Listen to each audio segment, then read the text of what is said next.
창세기 강의 32번째 시간 16장 6절에서 16절, 7절에서 16절 공의의 하나님, 사랑의 하나님, 사랑과 공의의 하나님이라고 하는 말씀의 제목입니다. 자, 우리는 지난주에 아브라함의 아내 사레가 하나님의 언약 후 10년을 기다려도 아이를 갖지 못하자 자신의 처지에 낙심한 나머지 애굽에서 얻은 몸종 하갈을 남편에게 권했고 아브라함이 이를 받아들이는 모습을 보았습니다. 믿음이 아닌 인간적인 선택을 내린 사례는 하갈의 멸시를 받게 되었고요. 이 여인들의 전쟁은 치열한 가정의 전쟁으로 옮겨갔지요. 당신 좋을 대로 하라는 아브라함의 무책임한 태도는 사례 하갈의 학대로 이어졌고 결국 하갈은 그것을 도망쳐 나오게 되었습니다. 이것이 우리가 지난주에 보신 하나님 말씀의 내용이었습니다. 이번 주일날 우리는 추석 연휴 명절을 맞이하게 됩니다. 오늘 명절을 앞두고 있는 우리에게 하나님께서 어떤 말씀을 주실까요? 독일 신학자 본 회퍼 목사님이 쓴 고전 성도의 공동생활에는 이런 인상적인 구절이 있습니다. 홀로 있을 수 없는 사람은 성도의 교제를 경계해야 되고 성도의 교제 안에 있지 않는 사람은 홀로 있음을 경계해야 합니다. 이렇게 말했습니다. 이게 무슨 말입니까? 홀로 있음과 성도의 교제 안에 있음이 한쪽으로 치우칠 수 없다. 그렇죠? 혼자 있을 수 있어야 되고요. 그리고 또 혼자 있는 사람은 공동체 함께 있을 수 있어야 된다. 이 얘기를 하고 있는 겁니다. 보네포 목사님은 이렇게 말합니다. 많은 사람들이 혼자 있을 수 없어서 고독이 힘들어서 공동체를 찾습니다. 그는 홀로 있을 수 없으므로 사람들 속에 있으려는 것이죠. 이처럼 그리스도인들 중에서도 혼자서 자기 문제를 해결할 수 없거나 자기 자신에 대해서 좋지 않은 경험을 했던 사람들이 다른 사람들과의 교제를 통해 도움을 얻기를 바라며 공동체를 찾는 경우가 있습니다. 그러나 대개 실망을 맛보고 그 후에 자신의 잘못이 마치 공동체의 잘못인 양 비난의 화살을 퍼붓습니다. 이런 말을 했습니다. 여러분이 보네퍼 목사님의 말을 어떻게 생각하십니까? 오랜 동안 제가 목회 현장에서 본 상황으로 보았을 때 보네포 목사님의 이 말은 동의할 수밖에 없는 구석이 있습니다. 혼자 있으면서도 함께 있을 수 있고 함께 있으면서도 혼자 있을 수 있는 그 자립된 신앙이 있어야 된다는 말이죠. 자, 오늘 본문에 하갈은 주인으로부터 도망쳐 홀로 있게 됩니다. 함께 할 수가 없었던 거죠. 그런 하갈을 하나님께서 혼자 있어도 될 수 있는 사람으로 만나 주십니다. 그리고 그는 홀로 그냥 계속 광야에 있는 것이 아니라 어디로 갑니까? 이제 가족에게로 돌아가게 됩니다. 바로 이것이죠.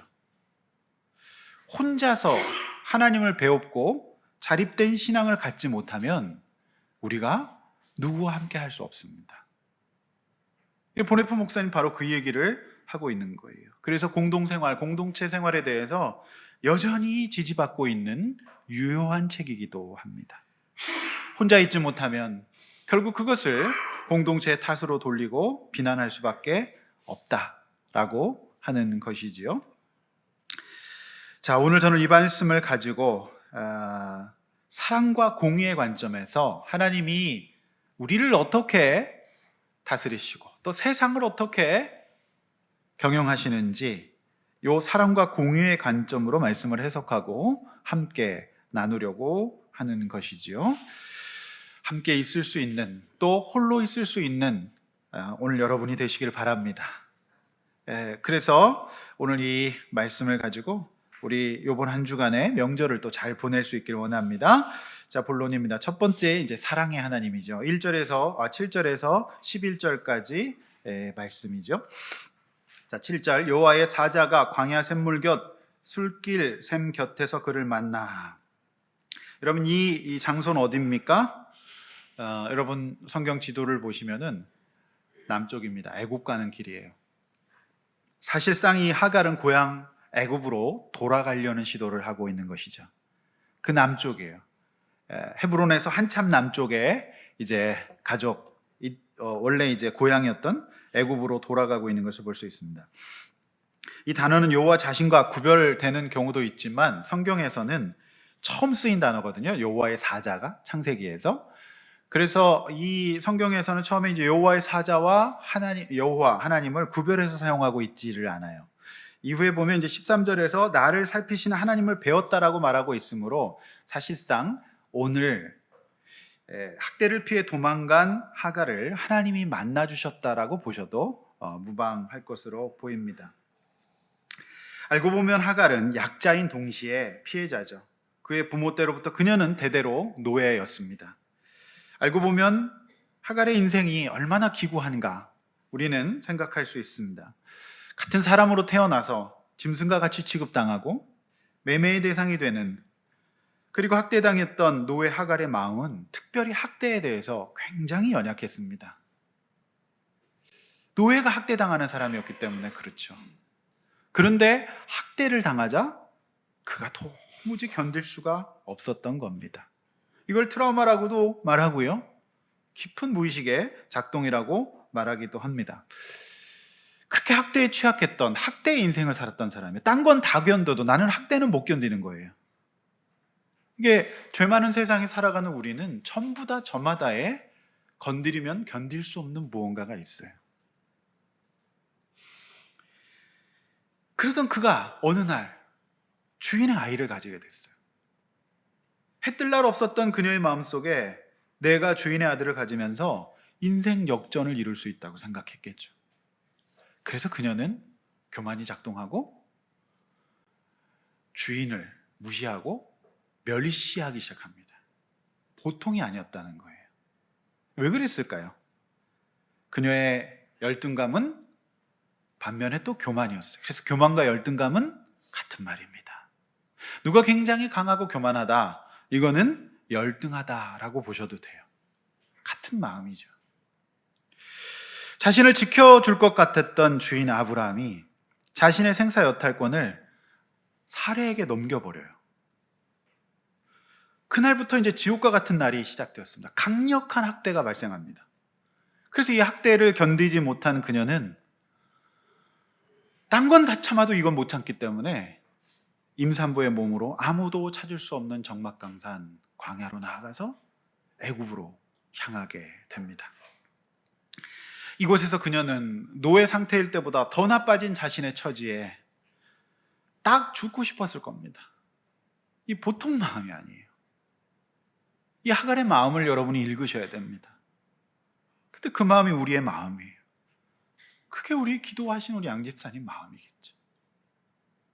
얼마나 기구하고 힘들고 아프고 힘들었겠습니까? 참 기가 막힌 상황이에요. 자, 그러나 이제 8절이에요. 이르되 사레 여종 하갈아, 내가 어디서 왔으며 어디로 가느냐? 그가 이르되 나는 내 여주인 사레를 피하여 도망하나이다. 9절도 계속 봅니다. 여호와의 사자가 그에게 이르되 내 여주인에게 돌아가서 그 수하에 복종하라. 참 이거 상처에 소금 뿌리는 얘기죠. 딴 건 다 견뎌도 학대는 못 견뎌요. 그런데 그 학대의 원점으로 돌아가라는 거예요. 그리고 여호와의 사자는 너무나도 야속하게 네가 사레의 여종이라고 그의 위치를 잡아주십니다. 제가 위치 잡는 게 신앙생활의 본질이라고 수요일날 말씀드렸어요. 그리고 또 말합니다. 그녀에게 내 여주인에게 돌아가서 그 수하에 복종하라.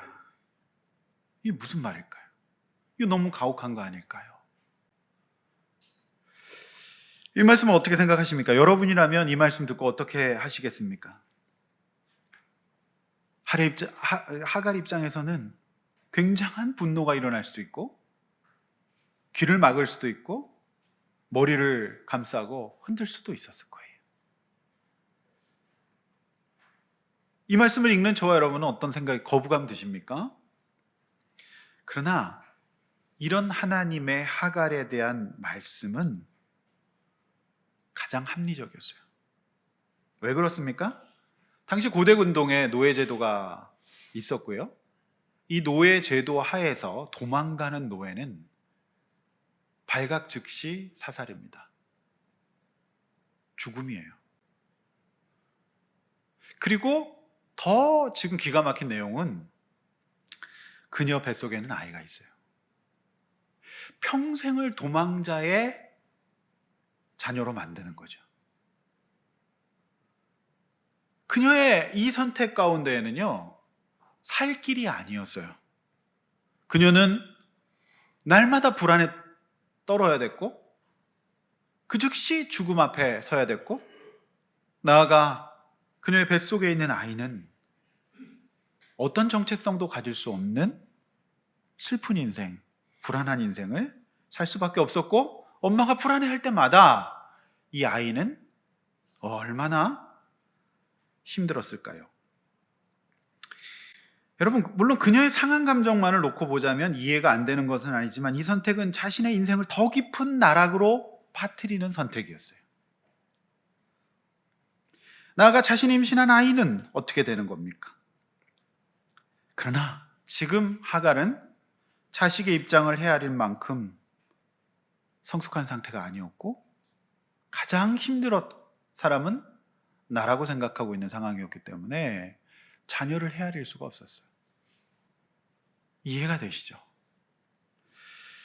그러나 심리적인 면이나 또 영적인 면에 있어서도 이렇게 상한 마음의 동기가 된 도피는 약이 되기보다 독이 되는 경우가 훨씬 더 많아요. 사랑하는 성도 여러분, 우리 하나님은 어떤 분이십니까? 우리가 오늘 이 본문에서 사랑의 하나님 발견하게 되는데요, 우리 하나님은 이러한 바닥을 짚고 있는 하갈을 찾아가 만나시고 그의 안위를 걱정하시고 더 이상 그가 망가지지 않도록 우리 도우시는 하나님이심을 우리가 발견하게 됩니다.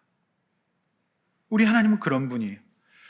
하나님은요, 하갈은 생각했을 거예요. 하나님은 저 주인 댁만 사랑하신다. 아브라함과 사레만 사랑하신다. 아닙니다. 우리 하나님은 하갈을 사랑하십니다. 그리고 하갈에게 찾아가셔서 아브라함과 사레가 받을 복을 먼저 그에게 주십니다. 우리 하나님은 그런 분이세요.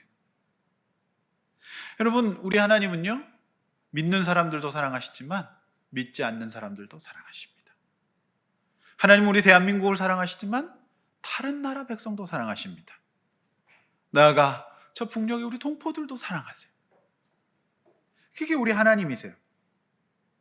특별히 험한 인생을 살다 마음 상해버린 외로운 인생들을 모른 채 하지 않으시고 만나 위로하시고 살 길을 알려주시는 분이 우리 하나님이십니다.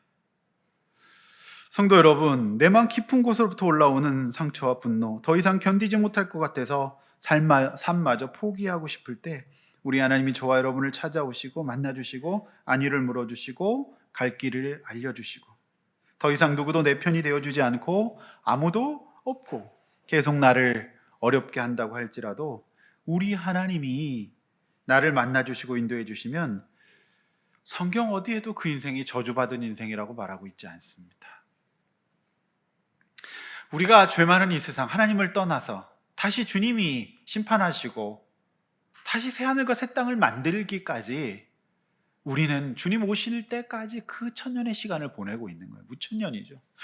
그 시간 동안에 이 땅의 삶이 이런 일들이 발생할 수밖에 없어요. 하갈의 운명을 선택한 게 아니잖아요. 따라서 이 땅의 본질이 행복만 가득하고 어떤 슬픔과 고통도 없다면 우리 구원이 무슨 의미가 있습니까? 그래서 우리는 주님의 나라를 바라보게 되는 거예요. 그래서 이 땅은 나그네로 사는 인생이고 우리의 본질이 아니에요. 진정한 저주는 뭡니까? 진짜 저주는 뭘까요? 저는 오늘 이 본문을 보면서 나를 만나러 찾아오시는 주님을 거부하고 계속해서 자신의 인생을 한탄하고 주인 사례를 미워하다 도망하고 자기도 죽고 자식도 죽이는 인생이 진짜 저주받은 인생이에요. 하갈은 지금 아무도 없는 자신 곁에서 광야에 홀로 서 있다고 생각했지만 아니에요. 오늘 본문에 분명히 우리 주님이 그녀와 함께 계십니다. 만나 찾아가신 이 히브리 원문에 보면 샅샅이 찾는다의 의미예요. 아무도 날 찾을 수 없을 거라고 생각했지만 우리 하나님은 여러분을 찾아내십니다. 우리 주님이 그녀와 함께 계세요. 여러분, 그걸 모르는 게 진짜 저주인 겁니다. 우리가 그 하나님 아버지의 보호와 그 하나님 아버지를 발견할 수 있다면 저는 우리의 인생은 더 이상 저주받은 인생이 아니라고 생각합니다. 우리 하나님이 함께 계신다면 그녀는 더 이상 노예가 아니라 영광스러운 하나님의 자녀인 거예요. 여러분, 그거를 꼭 붙잡으시기를 바랍니다. 여러분, 저는 이 말씀 보면서 참 은혜 받았어요. 하나님 만약에 믿는 가정의 자녀들만 사랑하시면 저는 구원도 못 받았고 목사도 못 됐을 겁니다. 헤매고 있고 꿈이 좌절되고 방황하고 있던 저를 주님이 찾아오셨던 거예요. 그래야 공평하신 하나님 아닙니까? 비록 하갈과 같이 부모의 사랑을 받지 못했을지라도 하나님 아버지가 나에게 찾아오시고 만나주신 인생이라면 아브라함과 사레가 받은 동일한 축복을 받게 될 것입니다. 그렇기 때문에 오늘 여러분이 명심하셔야 될 것은 우리 주님이 여러분을 사랑하시고 여러분을 놓지 않으시고 고통스럽다며 도망다닌다고 해결될 일이 아니기 때문에 뒤집어 생각해 보면 오히려 오늘날 우리의 광야는, 이 고난은 우리 주님을 만나기에 가장 적합한 장소일 수 있습니다.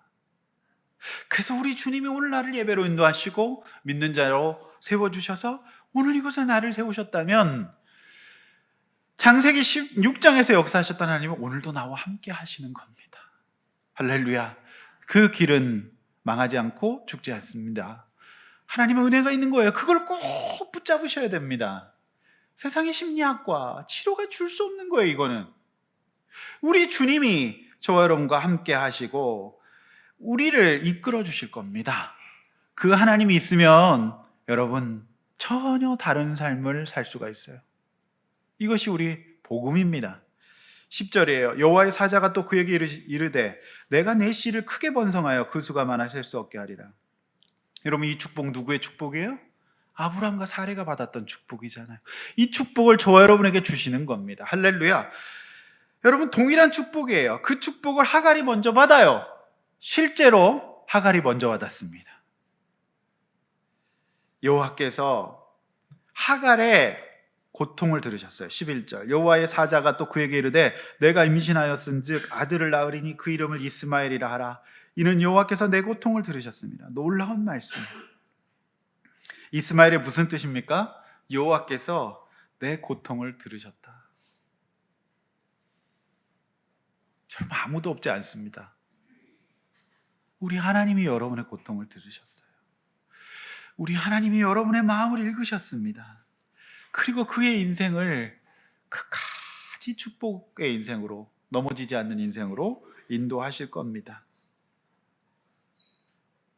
하갈은 잠시 하나님을 만나지 못해서 그의 인생의 기준을 세상에 두고 있었고 그의 출신에 두고 있었고 그의 환경에 두고 있었기 때문에 저주받은 인생이었지만 그가 우리 주님을 만나고 이제 하나님의 음성을 듣고 주님께 공감과 지지를 받은 이후에는 다른 인생을 살게 되는 거예요. 이것이 우리 기독교의 복음입니다. 100여 년 전에 선교사님들이 우리나라 이 땅에 들어와서 복음을 전했을 때 이 복음의 메시지는 너무나도 유효했어요.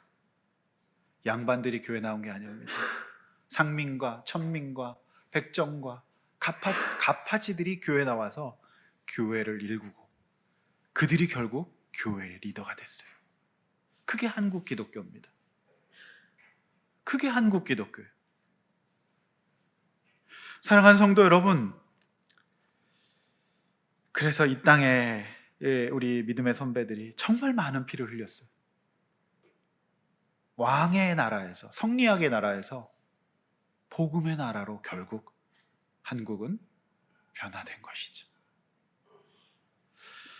사랑하는 성도 여러분, 주님이 여러분 마음 아세요. 그래서 마음 어려울 때, 힘들 때, 낙심될 때, 아무도 보고 싶지 않을 때 우리 주님이 여러분의 인생에 개입하시고 여러분을 더 죽지 않도록 합리적인 선택 내리게 하시고 여러분이 가야 될 곳을 일러주시고 여러분의 인생에 내비게이션을 작동시키고 계신다는 사실을 믿으신다면 조금 다른 생각, 조금 다른 관점으로 여러분 인생을 힘있게 살아가실 수 있을 겁니다. 할렐루야. 이게 참 기가 막힌 내용이에요. 우리 주님 그런 주님이십니다. 우리 주님 약자들의 하나님, 곤고한 자들의 하나님, 상처받은 자들의 하나님이심을 여러분 꼭 붙잡고 승리하시기를 바랍니다. 그래서 우리 주님 없는 게 진짜 저주라는 거예요.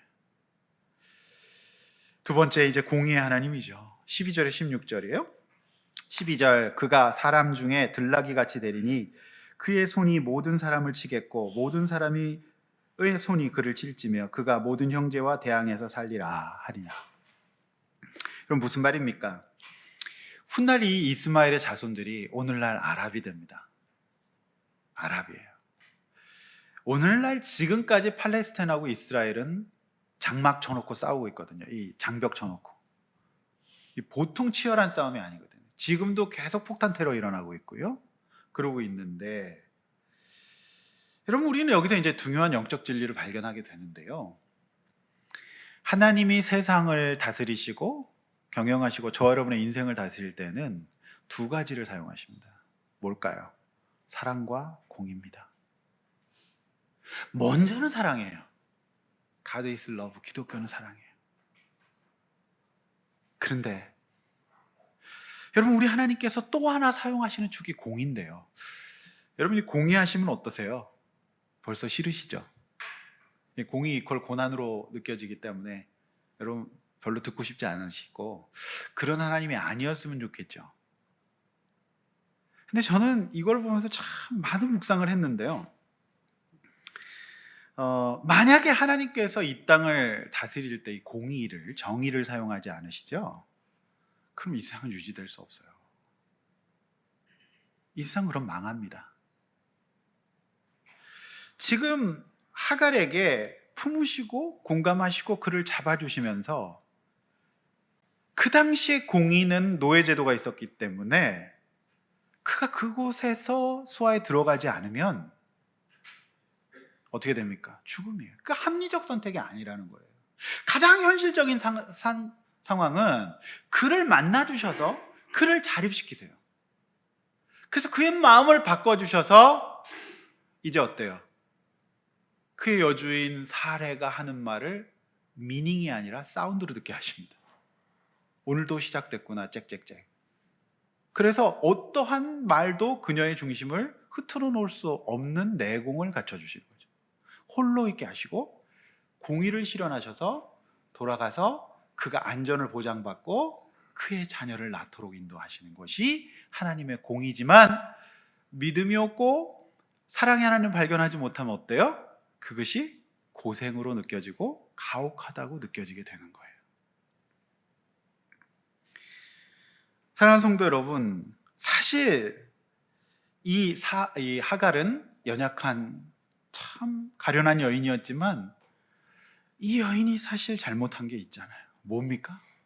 멸시한 거예요. 네. 자리를 못 잡았던 거예요. 이 주인 앞에서 괜히 배를 쓰담습니다.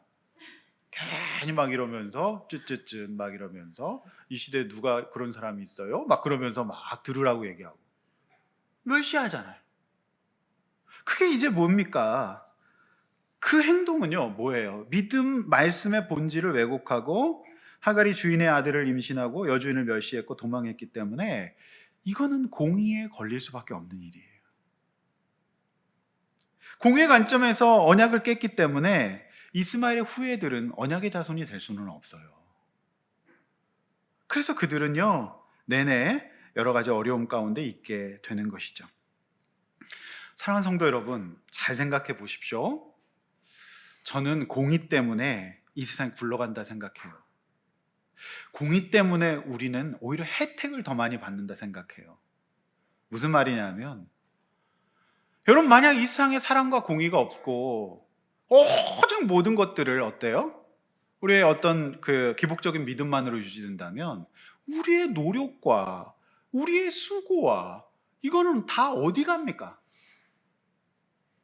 여러분, 저는 목사가 될 수 없어요. 공의로우신 하나님 앞에, 정의로우신 하나님 앞에서 어떻게 살아야 됩니까? 여러분, 믿음 좋고 공부 안 하는 학생과 믿음이 없고 공부한 학생 중 누가 합격해야 됩니까? 대답이 안 나오시네?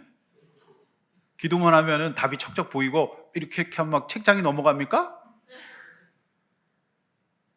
여러분, 그거는 그분에게 그렇게 역사하실 수 있지만 하나님이 사랑과 공의로 세상을 다스리는 측면에서는 맞지 않아요. 시험은 엄격한 겁니다. 공부 안 하면 떨어지는 거예요. 여러분, 이 세상에서 우리가 삽니다. 우리의 시간과 재정과 건강을 우리가 관리하지 않으면 아무리 예수 잘 믿고 신앙생활 잘해도 병에 걸리고 수술 받아야 됩니까? 안 받아야 됩니까? 받는 거예요. 그게 공의예요. 여러분, 만약에 이 땅에 정의와 공의가 없다면요, 우리는 안전을 보장받지 못해요. 우리 비록 비천하고 우리 비록 연약한 존재이지만 공의롭고 정의로운 세상에서는 정직하게 최선을 다하면 성과를 내게 돼 있어요. 그래서 우리는 내일도 희망을 안고 주어진 삶을 살아갈 수 있는 거예요. 그렇게 하나님이 세상을 디자인하셨기 때문에 공의와 정의가 없다면요, 우리는 보호받지 못해요. 삶의 의미와 용기 다 없어집니다. 여러분, 제가 이 말씀을 보면서 사실 2부 예배 때는 안 하려고 했는데 제가 부끄러운 얘기지만 합니다. 여러분, 제가 이제 이 상담 공부에서 박사학위를 받았어요. 그래서 제가 청소년 상담사 1급 그 면접위원이기도 하거든요. 근데 이제 제가 이제 법인을 좀 생각하고 이렇게 하면서 이 1급 자격증이 있으면 도움이 될 것 같아서 이제 제가 어제 시험이 있었거든요. 근데 전날까지 사역이 무지하게 바빴어요. 그래서 공부 하나도 못했습니다. 그래서 경향 한번 보려고 쓱 한번 봤어요. 어떻게 됐을까요? 예? 어제 저 수험 공고 가갖고 보통 이제 저는 이제 학교에도 있었고 강의도 했고 또 학위가 있기 때문에 안 해도 되지만 만약 이제 법인을 생각한다면 필요할 수도 있을 것 같아서 봤어요. 근데 남자는 나 혼자야. 아무도 없어. 다 우리 여성 동지들만 자도 혼자서 딱 있었어요. 근데 이제 시험 5과목입니다. 슈퍼비전, 감독 상담하고요. 그 다음에 법령, 그 다음에 고급 통계. 요게 어려워요. 연구방법론 통계가 어렵고요. 그 다음에 이제 비행 상담과 성상담이에요. 사실 저는 비행 상담과 성상담을 많이 했기 때문에 괜찮을 거라 생각했는데 그게 되게 어렵더라고요. 그리고 가장 우려했던 과목인 통계, 연구방법론, 고급 통계에서 의외로 좋은 성적이 나왔어요. 그래가지고 시험을 5과목을 보고 전 그냥 경향 한번 보려고 어떻게 이 사람들이 하는가 보려고 제가 갔는데 가서 가채점을 해보는데 이 잘하면 합격될 수도 있는 게 있는 거예요. 공부 하나도 안 했는데 그런데 제가 가장 만만하게 봤던 비행상담과 성상담이 어렵게 나왔어요.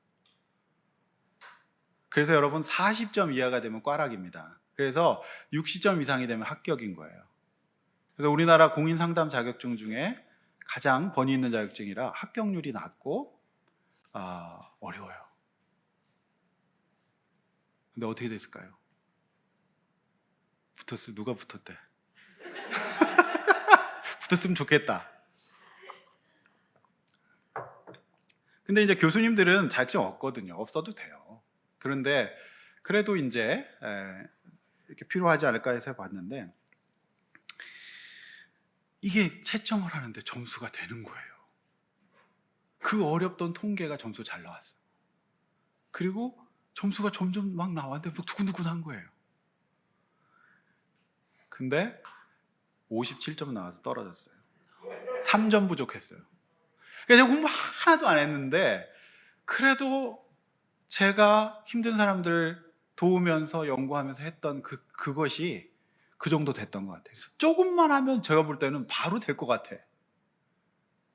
무슨 얘기냐면은, 근데 옆에 있는 선생님들 보니까요, 벌써 시험 공부에 쩔어가지고 다 상한 영어, 다 하갈이야.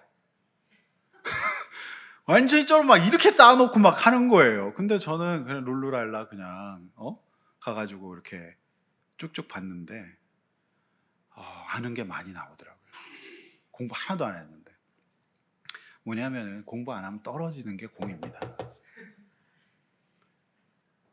거기다 대놓고 사랑의 하나님, 솔직히 좀 이 점수가 나오는데 뭐 두근두근 하더라고요.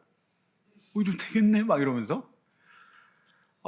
그런데 여러분, 안 하면 떨어지는 게 공입니다. 그래서 우리가 살아가는 거예요. 그래서 개천에서 용이 날 수 있는 거고요. 이것이 하나님의 세상 경영하는 방식이기 때문에 우리는요, 하갈일지라도 살게 되는 거예요. 이것이 하나님 세팅입니다. 그래서 아모스, 호세아 이 시대에 이 공의와 사랑이 무너지는 것이 하나님이 너무 속상해 하시거든요. 그래서 이 세상은, 여러분이 공의를 힘들고 어렵다 하지 마십시오. 이것 때문에 우리가 성취를 이루었고요. 이것 때문에 우리가 보호받은 인생 되었고요. 이것 때문에 우리가 망가지지 않을 수 있었던 겁니다. 할렐루야. 공의는 반드시 대가가 있습니다. 거기에 성장과 축복의 길은 공의 없이는 이루어지지 않는데, 우리가 워낙 기복적인 신앙생활을 오래 했고 이방인들의 신앙을 우리가 너무 영향을 받고 있으니까 계속 공의는 싫으니까 빼주시고 쉽게 사랑으로 가게 해달라고만을 요청하게 돼요. 그렇게 기독교가 되면 아무것도 안 하고 열심히 기도만 하는 사람의 세상이 됩니다. 그렇게 되면 도대체 그게 말이 됩니까? 그 세상은 없어요. 공의는요, 혜택이에요. 공의는 기회입니다. 공의는 하갈이 정말 살 수 있는 길인 거예요. 오늘 하갈은 도망을 갔어요. 피하는 방법을 썼어요. 그리고 탓하는 방법을 썼죠. 이해는 되지만 먼저 하나님이 그를 잘 만나주시고 홀로 있을 수 있는 사람 만나주시고, 즉 신앙을 발생시켜 주시고 예배 드리는 사람을 만들어 주시죠. 사랑이 먼저인 건 사실이지만 그 이후에 그냥 끝나는 게 아니잖아요. 그 이후에 뭘 감당해야 되죠? 돌아가는 공의를 선택하지 않으면 그녀는 죽음인 거예요. 그런데 하나님 만나고 나서 사라의 말이 정말로 어린 새의 새소리처럼 들리기 시작하는 거예요. 그리고 고마운 구석도 생각나요. 그리고 그녀는 그곳에서 생명을 보존하고 어때요? 아이를 낳습니다. 여러분이 공의를 퍼블릭 저스티스라고 하잖아요. God is love. 하나님은 공의 하나님이라, 여러분 이것이 없이는 하나님 세상이 운영이 불가능한 겁니다.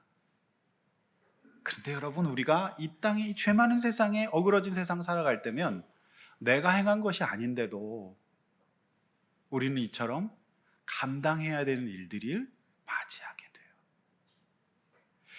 근데 이 감당해야 될 일들을 맞이하죠. 사실 하갈, 아브라함과 사례 실수잖아요.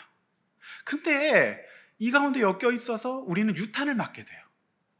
그렇지만 바로 그때 우리 성도들은 우리 하나님의 사랑과 은혜, 우리를 읽어주시고 붙잡아 주시는 그분 다 붙잡고 공의의 축, 내 인생에 들어오는 공의를 감당하면서 우리는 어떻게 돼요?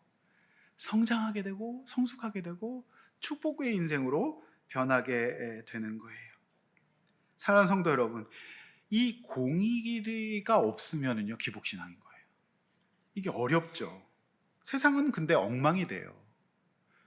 만약에 범죄자를 처벌하지 않는 공의가 이게 사라지면 우리 이 세상 어떻게 삽니까? 도로교통법이라는 공의가 있기 때문에 우리는 믿고 도로로 나가는 거예요. 여러 가지 형법과 민법과 사법이 있기 때문에 우리는 살아가는 겁니다. 세상의 사랑만큼 공의가 꼭 우리 인생에는 필요하다라고 하는 것을 받아들이지 않으면 우리 신앙은 광야의 하갈의 신앙밖에 되지 않습니다. 잘 생각해 보십시오. 만약에 예수 그리스도 이 땅에 오셔서 우리를 마음껏 사랑하시고 끝내셨다면 우리 구원은 있습니까? 없습니까? 십자가의 공의가 우리를 구원하는 것 아니겠습니까? 성도 여러분, 하나님은 하갈을 만나시고 위로하시고 그냥 그렇게 살라라고 말씀하지 않으세요. 당시 노예 신부로서 도망가다 잡혀 죽는 선택이 아닌 주인에게 돌아가 관계 질서와 순종하고 자신의 생명과 자녀의 생명을 지키는 공의를 따르라고 말씀하십니다. 그것이 그녀가 살 길이에요.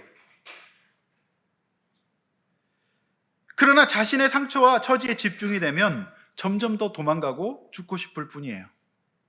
명심하십시오. 하나님은 저와 여러분에게 오늘 예배를 통해서 위로해 주세요. 찾아오세요. 그리고 하나님을 만나서 어렵지, 힘들지, 그냥 다 놓고 싶지. 그러나 얘야, 그곳으로 가라. 그러면 내가 너와 함께하고 너는 이 일을 통해서 너의 장래와 미래가 보장될 것이다. 이렇게 말씀하시고 계시는 거예요. 공의입니다. 여러분, 어떤 공의가 여러분의 인생에 들어와 있습니까? 사랑만 있는 거 없는 거예요. 하나님 사랑과 공의로 세상과 저 여러분의 인생을 경영하셔요. 여러분, 어제도 제가 얼마나 라면이 먹고 싶든지 미치겠는 거예요.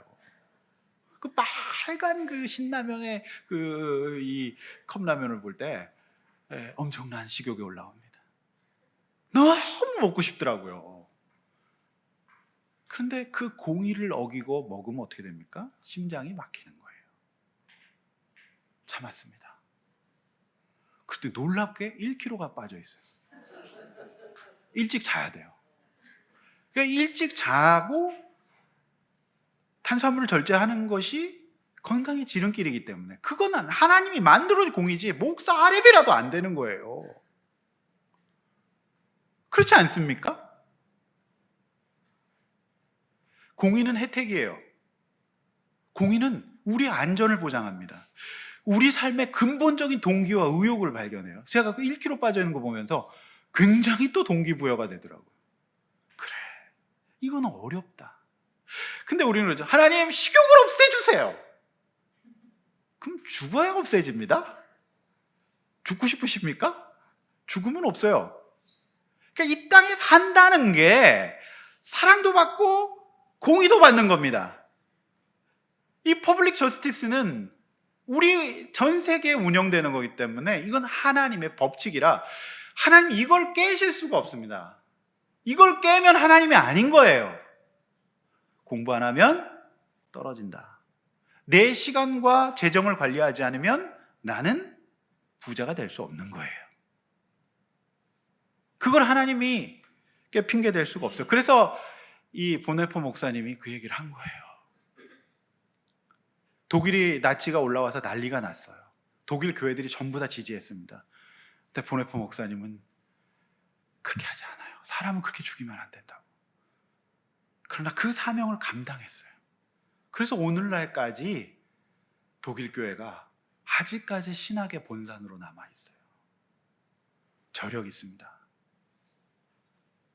성도 여러분, 13절이에요. 하갈이 자기에게 이르신 여호와 이름을 나를 살피시는 하나님이라 하였으니 이는 내가 어떻게 여기서 나를 살피시는 하나님을 배웠는가 함이라. 14절 이러므로 그 샘을 부엘라 헤로이라 불렀으며 그것은 가데스와 베레 사이에 있더라. 자, 하갈은 어떻게 돼요? 하나님을 뵈니까 시선이 달라져요. 그분이 자신을 살피고 있다는 생각을 인식하고 믿음을 작동시킵니다. 여러분, 저는 여러분과 오랫동안 신앙생활하면서 하나님이 여러분을 진짜 살피시는 것 같아요. 안 살핀다고 말할 수가 없어요. 그래서 하갈은 엄청난 변화를 일으킵니다. 내가 아무도 내 옆에 없고 정말 기구한 인생이고 나는 힘들고 저주받았다 생각하는데 그 표현이 나를 살피는 분이 있었다. 나를 듣는 분이 있었다. 나와 함께하는 분이 있구나라는 인식이 발생되면서 변화가 일어나요. 내면 세계가 바뀌면서 이제 돌아갈 준비를 합니다. 게임 끝났어요. 제가 봤을 때는. 이것을 성경에서는 뭐라고 얘기합니까? 구원이라고 얘기를 해요. 구원이에요. 구원받은 거죠. 여러분, 이 구원이 발생돼야 됩니다. 하나님의 시각으로 내 인생을 바라보고 이전의 하갈과는 다른 변화가 일어나니까 시선이 바뀌어요. 온통 나를 괴롭히고 못 살게 구는 사람들만 있는 학대받은 저주받은 인생, 망한 인생을 생각했지만 아닙니다. 하갈이 시선이 바뀌면서 그냥 셈이었는데 하나님이 나를 만나시고 들어주셨던 샘물이라는 뜻의 부엘라 헤로이라고 바뀌었어요. 믿음이 작동되면 내가 받은 은혜와 감사가 작동되고 정말 천하에 외롭고 쓸쓸했던 인생이 하나님이 함께 계시는 인생이 되어서 이름이 바뀌는 역사. 여러분, 문을 열고 집 따라갔을 때 익숙한 집 냄새가 향기로 느껴지기 시작하고 어두웠던 방안이 밝아질 수 있는 은혜가 구원받은 사람, 예배 성공한 사람, 오늘 이 말씀 딱 붙들고 그래, 나 역시 하갈인데, 나 역시 학대인데 우리 주님 계시면 더 이상 나는 그런 인생이 아니구나 라는 생각을 갖게 되면서 주변 여러분의 집을 바라보는, 여러분 곁에 있는 사람들을 바라보는 시선이 달라지는 은혜가 있는 것이 오늘의 축복이라고 믿습니다. 사랑하는 성도 여러분, 이 믿음 가집시다. 힘들죠? 어려워요. 어차피 이 땅 가운데는 공의가 작동될 수밖에 없기 때문에 쉽지 않아요. 여러분, 한 사람 한 사람의 제 기도 제목을 제가 알잖아요. 내일도 공의는 찾아옵니다. 누구에게 돌아가야 됩니까? 그런데 오늘 예배 딱 드리고 믿음 생활 똑바로 하고 하나님의 시선, 하나님의 그 어떤 분이신지 그걸 딱 붙들고 하갈의 하나님 만나면 하갈은 더 이상 찌질한 사람이 아니에요. 어깨 딱 펴고 당당하게 감당할 수 있는 은혜를 보게 되죠. 15, 16절 하갈이 아브람의 아들을 낳음에 아브람이 하갈 낳은 그 이름을 하여 이스마엘이라 하였더라. 하갈이 아브람에게 이스마엘을 낳았을 때 아브람 86세다. 하갈은 돌아갔던 거예요. 여러분, 광야에서 애 못 낳습니다. 돌아간 거예요. 돌아가서 그곳에서 그녀는 공의의 하나님을 말씀으로 받아냅니다. 광야를 떠나 다시 주인에게로 돌아갔고 아브람의 아들 이스마엘을 낳고 자신의 운명을 바꾸고 자신의 생명과 죄 없는 자녀 이스마엘의 생명을 지켜내게 됩니다. 성경은 이걸 뭐라고 얘기합니까? 회개라고 얘기를 해요. 하갈은 회개가 작동. 그래, 내가 멸시했구나. 내가 주인 앞에서 배 만졌구나. 막 괜히 막 이러고. 재미없습니까? 없던 입도 또 갑자기 하는 거야. 막 이러면서. 그럴 수 있잖아요. 내가 그랬구나.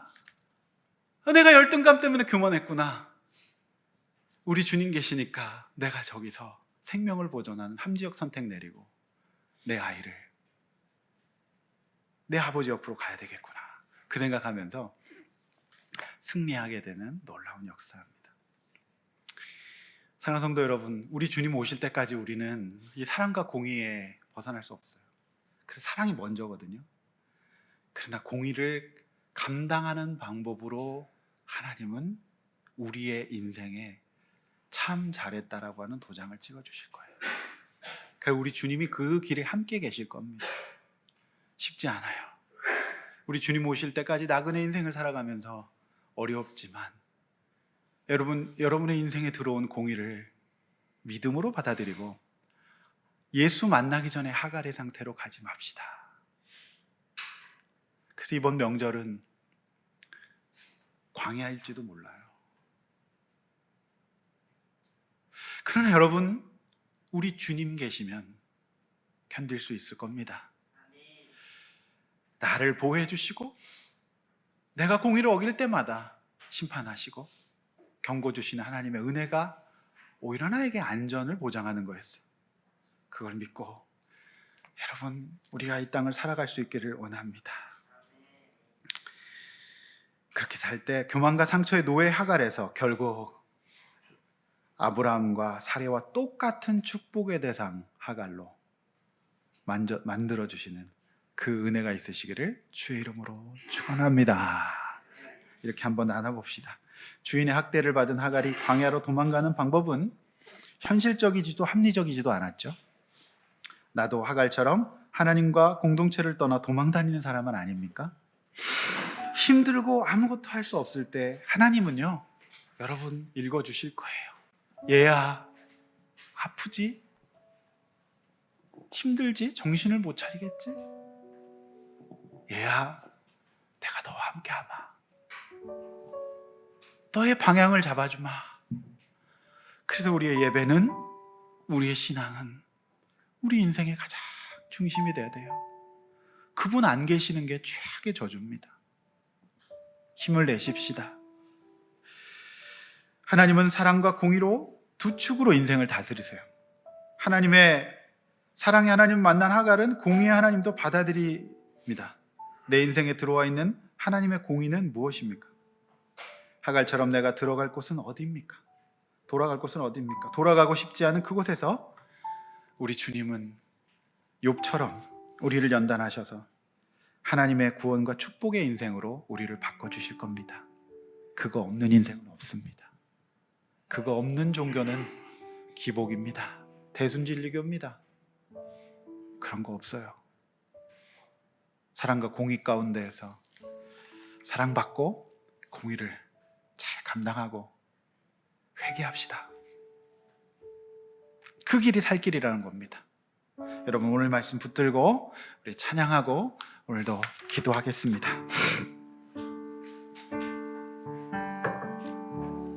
예수 하나님의 공의, 예수 하나님의 공의, 주 독생자 그의 나라, 주 독생자 그의 나라 임하시네.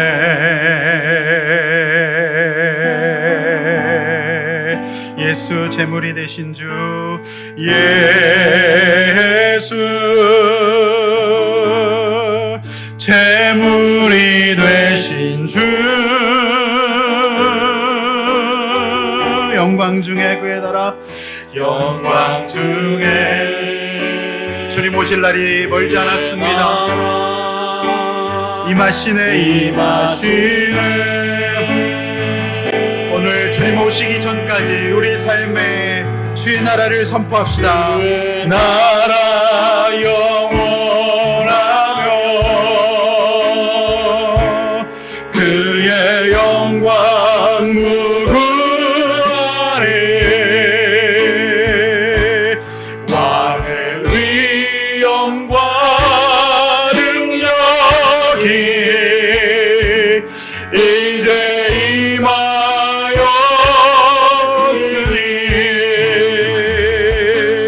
주의 주권과 주의 통치와 주의 나라 힘과 권세 임하니.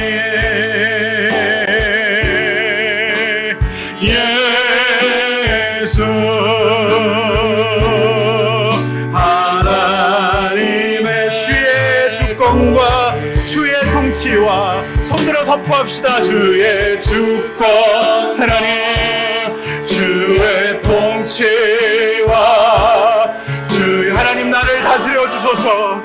아버지, 하갈인 나를 다스려 주소서. 예수, 예수 하나님의 공의. 우리 시간에 들은 말씀 생각하면서 기도합시다. 우리 하나님이 여러분을 들으시고 여러분 찾아가실 거예요. 그러면 더 이상 하갈이 아닙니다. 그녀는 축복의 사람으로 변화됩니다. 내 인생 없었던 것은 나의 환경과 나의 출신과 나의 집안과 나의 박복함이 아닙니다. 나의 배우자가 아닙니다. 여러분의 인생 가운데 없었던 것이 바로 이 주님의 주권을, 주님이 다스리심을, 주님이 함께 하심을 믿음으로 받아들이지 못해서 시각이 바뀌지 않았던 겁니다. 여러분, 내가 참으로 믿음으로 살 때에 나의 모든 여건과 나의 모든 상관 가운데 최고로 합리적인 선택을 내리고 축복의 인생으로 변화시키고 달라고 주여 한번 외쳐 간절히 기도하겠습니다. 주여